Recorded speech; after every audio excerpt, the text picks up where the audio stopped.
handed out $130 billion to private contractors. This is the disaster capitalism complex, a new economy built on fear. This will be a monumental struggle of good versus evil. The best defense against terror is a global offensive against terror, wherever it might be found. The first phase of this war was the bombing of Afghanistan.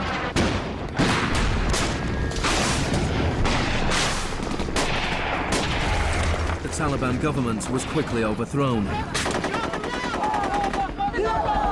The aftermath of the war was more complicated. Our fight against terrorism began in Afghanistan, but it will not end there. We're primarily looking at detainees that we can use. We're collecting intelligence.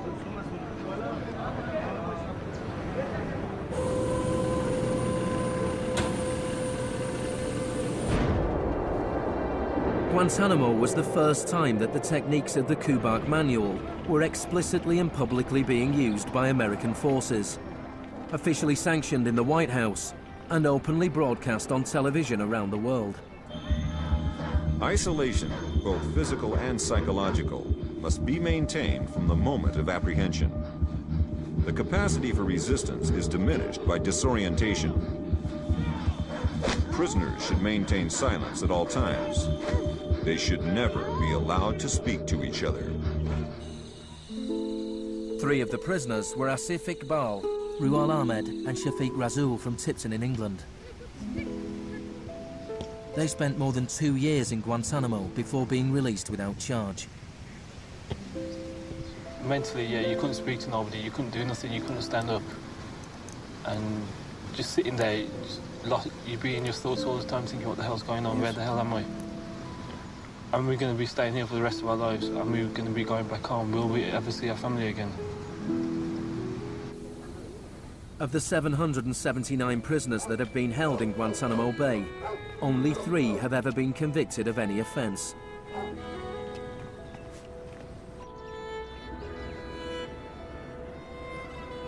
Well, the only thing I know for certain is that these are bad people.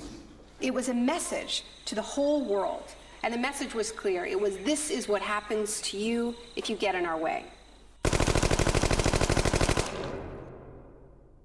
The war on terror is not about one man, and it is not about one country. There were many justifications given for the invasion of Iraq.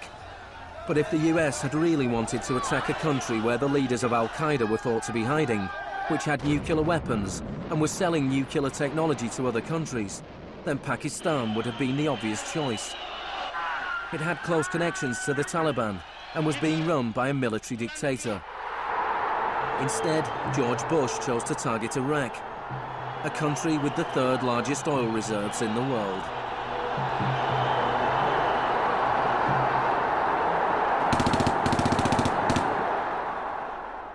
Now, about the Defense Department's war plan. It is not like that for the Gulf War. It's more along the lines of the Panama invasion of 1989. CBS News has been told it would start on what's called A-Day. A as in airstrikes. Airstrikes so devastating, they would leave Saddam's soldiers unable or unwilling to fight. The idea is to rain down the thunder so hard as to create, quote, shock and awe. If the Pentagon sticks to its current war plan, one day in March, the Air Force and Navy will launch between 300 and 400 cruise missiles at targets in Iraq. More than were launched during the entire 40 days of the first Gulf War.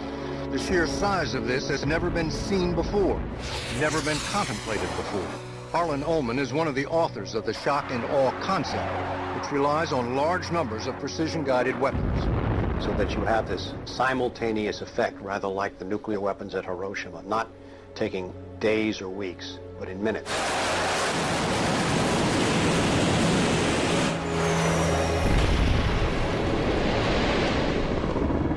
You also take the city down. By that I mean you get rid of their power, their water, and you begin this relentless campaign to wear them down so that 2, 3, 4, 5 days they are physically, emotionally, and psychologically exhausted. Last night, a square mile in central Baghdad seemed like hell on earth. During the first wave of the bombing, the citizens of Baghdad suffered a version of the sensory deprivation described in the Kubart manual. In the chaos that followed the overthrow of Saddam Hussein, the US did little to stop the looting. Some US officials even thought it gave them a head start on dismantling the Iraqi state. John Agresto, Director of Higher Education Reconstruction, said he saw the looting of schools as the opportunity for a clean start. In fact, before sanctions, Iraq had the best education system in the region. 89% of Iraqis were literate. By contrast, in New Mexico, John Agresto's home state, 46% of the population were functionally illiterate.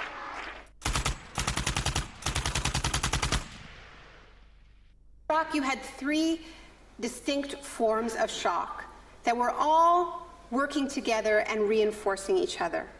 You had the shock of the war, which was immediately followed by economic shock therapy imposed under Paul Bremer.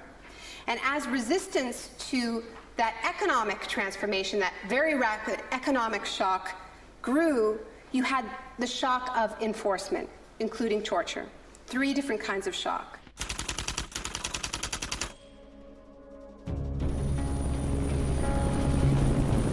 In May 2003, Paul Bremer was appointed US envoy to Iraq.